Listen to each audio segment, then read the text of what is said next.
গণপ্রজাতন্ত্রী বাংলাদেশ সরকারের নৌ পরিবহন মন্ত্রণালয়ের অধীনে বিআইডব্লিউটিএ একটি সরকারি স্বায়ত্তশাসিত সংস্থা। জাতির জনক বঙ্গবন্ধু শেখ মুজিবুর রহমান নদীকে ভালোবাসতেন। তার এ ভালোবাসাকে ঘিরেই সৃষ্টি হয়েছিল কালজয়ী স্লোগান, তোমার আমার ঠিকানা পদ্মা মেঘনা যমুনা। 1974 সালে জাতির জনক বঙ্গবন্ধু শেখ মুজিবুর রহমানের নেতৃত্বে মংলা ঘষিয়াখালী চ্যানেলটি খনন করা হয়েছিল। এই চ্যানেল খননের পর পথের দূরত্ব কমেছিল 84 কিলোমিটার। 1975 সালের নির্মম ট্র্যাজেডির পর বিভিন্ন সরকারের সময় সন্নিহিত খাল বন্ধ করে চিংড়ি ঘের সৃষ্টি এবং পোল্ডারের মাধ্যমে চ্যানেলের প্রবাহে প্রতিবন্ধকতা সৃষ্টি করায় মংলা ঘষিয়াখালী চ্যানেলটি মরে যায়। প্রধানমন্ত্রী শেখ হাসিনার স্বপ্নে গড়া বহুল আলোচিত মংলা ঘষিয়াখালী প্রকল্পে পানির প্রবাহ সৃষ্টি করাই ছিল একেবারেই চ্যালেঞ্জিং।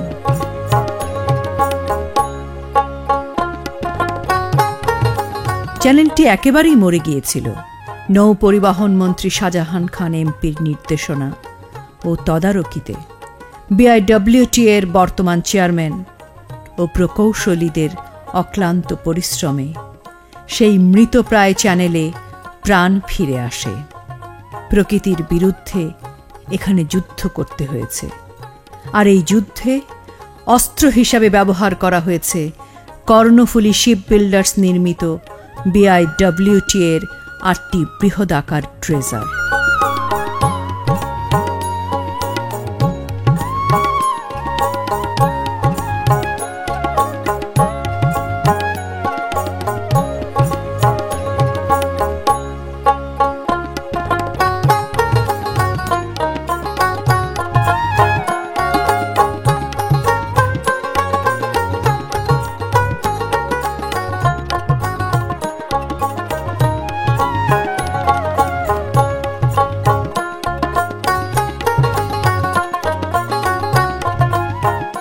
এখানে উল্লেখ করা যেতে পারে যে আমাদের গর্বের ধন সুন্দরবন বাঁচাতে শ্যালা নদী দিয়ে নৌ চলাচল বন্ধ করে মংলা ঘষিয়াখালী চ্যানেলের বিকল্প পথ ব্যবহার করা হচ্ছে। ভারত বাংলাদেশের নৌ প্রোটোকলের অংশ মংলা ঘষিয়াখালী চ্যানেল ব্যবহার করায় পথের দূরত্ব কমেছে 84 কিলোমিটার। প্রতি মাসে জ্বালানি সাশ্রয় হচ্ছে কোটি কোটি টাকার, যা জাতীয় অর্থনীতিতে ব্যাপক ভূমিকা রাখছে। সর্বোপরি সাশ্রয় হচ্ছে মহামূল্যবান সময়। ভারত বাংলাদেশের নৌ প্রোটোকল রুটের অংশ মংলা ঘষিয়াখালী চ্যানেলটি একেবারেই মরে গিয়েছিল। শুকনো খটখটে চ্যানেলে ফসলের চাষাবাদ শুরু হয়েছিল। ফেরি পন্টুন শুকনোতে আটকে ছিল, সেখানে ছিল নৌকা সেতু। জাতির জনকের সুযোগ্য কন্যা জননেত্রী মাননীয় প্রধানমন্ত্রী শেখ হাসিনার নজরে না এলে দেশের অতি প্রয়োজনীয় মংলা ঘষিয়াখালী চ্যানেলটি হয়তো হারিয়েই যেত। কিন্তু মাননীয় প্রধানমন্ত্রী শেখ হাসিনা তার পিতা জাতির জনক বঙ্গবন্ধু শেখ মুজিবুর রহমানের মতোই নদীকে ভালোবাসেন, আর সে কারণেই মাননীয় প্রধানমন্ত্রী নৌপথটি পুনঃখননের নির্দেশনা প্রদান করেন। এই নির্দেশনার আলোকেই মাননীয় নৌ পরিবহন মন্ত্রী শাহজাহান খান এমপির নেতৃত্বে শুরু হয় প্রকৃতির বিরুদ্ধে বিআইডব্লিউটিএর যুদ্ধ। এ সময় নৌ পরিবহন মন্ত্রী শাহজাহান খান এমপি সহ বিভিন্ন মন্ত্রণালয়ের মাননীয় মন্ত্রী এবং সচিবগণ বারবার মংলা ঘষিয়াখালী চ্যানেল পরিদর্শন করেন।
খুলনার বিভাগীয় কমিশনারের নেতৃত্বে বাগেরহাট জেলা প্রশাসন এবং সাংবাদিক সমাজের প্রতিনিধিদের সমন্বয়ে বারবার সমন্বয় সভা করেন।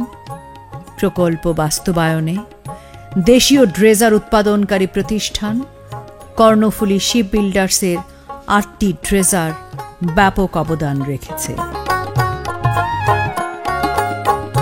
এখানে বিশেষভাবে উল্লেখ করা যেতে পারে যে দেশীয় এই ড্রেজার উৎপাদনের সুযোগ সৃষ্টি করে দিয়েছেন মাননীয় প্রধানমন্ত্রী শেখ হাসিনা। এক বাক্যে বলা যায়, জাতির জনক বঙ্গবন্ধু শেখ মুজিবুর রহমান এবং তার কন্যা শেখ হাসিনা ছাড়া অন্য কোনো সরকারের আমলে ড্রেজার সংগ্রহ করা হয়নি। 2014 সালের জুলাই মাসে মংলা ঘষিয়াখালী চ্যানেল খনন শুরু হয়। মাত্র 11 মাসের মধ্যেই এই চ্যানেল নৌ চলাচলের জন্য পরীক্ষামূলকভাবে খুলে দেয়া হয়। বর্তমানে উক্ত চ্যানেলে পূর্ণ জোয়ারে 14 থেকে 17 ফুট পানি থাকে। বর্তমানে নৌপথটি 14 ফুট ড্রাফটের কার্গো তথা নৌ চলাচলের উপযোগী।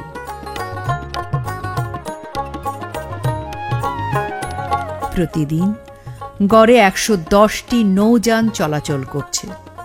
মংলা ঘষিয়াখালী চ্যানেলে 12 থেকে 14 ফুট ড্রাফটের নৌ চলাচল করছে। এটা অবশ্যই সুসংবাদ। তবে এই সাফল্য ম্লান হয়ে যেতে পারে যদি না নিম্ন বর্ণিত পদক্ষেপগুলো গ্রহণ না করা হয়। 1. মংলা ঘষিয়াখালী চ্যানেলের সন্নিহিত 83টি খাল খনন করা প্রয়োজন। 2. প্রকল্প সন্নিহিত ওড়াবুনিয়া বিল, পেড়িখালী বিল এবং হোগলাডাঙ্গা বিলে 3টি টাইডাল বেসিন তৈরি করা প্রয়োজন। 3. প্রকল্প এলাকায় মেইনটেন্যান্স ড্রেজিং অব্যাহত রাখা প্রয়োজন। মংলা ঘষিয়াখালী চ্যানেল পুনঃখননের ফলে আর্থসামাজিক পরিস্থিতির ব্যাপক পরিবর্তন ঘটবে।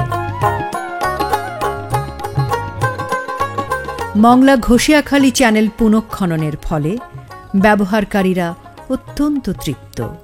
জেলেরা এখানে মাছ ধরছে, ব্যবসায়ীরা মালামাল পরিবহনের সুযোগ পাচ্ছে। আসুন তাদের কথা শুনি। এই নদী কাটার ফলে এখন আমরা প্রচুর মাছ ধরতে পারি এবং আগে এতটা মাছ পেতাম না, এখন বেশ মাছ পাওয়া যায়। নদীটা কাটায় আমাদের মতন গরিব মানুষের খুব উপকার হয়েছে। আগে তো নদীগুলো সব একেবারে শুকায়া যেত, এখানে কোনো পানি থাকতো না, এইসব নদী একেবারে জমি হয়ে গেছিল। এখন মাছ টাছ ধরার মতন পরিবেশ হয়েছে। আগে তো আসলে বিকল্প হতে ট্রাকে মাল আনা হতো, এখন নদী কাটার পরে তো এখন আমাদের ট্রলারে আনা সম্ভব হচ্ছে মালটা, তাতে আমাদের আগে থেকে অনেক সাশ্রয় হচ্ছে। এর মধ্যে প্রধানতম অঙ্গগুলো হল: 1. মংলা বন্দর আরও সচল হবে। 2. শ্যালা নদী ব্যবহার না করায় আমাদের ম্যানগ্রোভ ফরেস্ট সুন্দরবন রক্ষা পাবে। 3. ভারত বাংলাদেশের নৌ প্রোটোকল রুট অব্যাহত থাকবে এবং 2 দেশের নৌ চলাচলে জ্বালানি ও সময়ের অপচয় রোধ করা সম্ভব হবে। 4. সর্বোপরি সুন্দরবনের শ্যালা নদী দিয়ে রাত্রিকালীন নৌ চলাচলে যে নিরাপত্তা ঝুঁকি ছিল তা থেকে নৌযান ও নাবিকরা রক্ষা পাবে।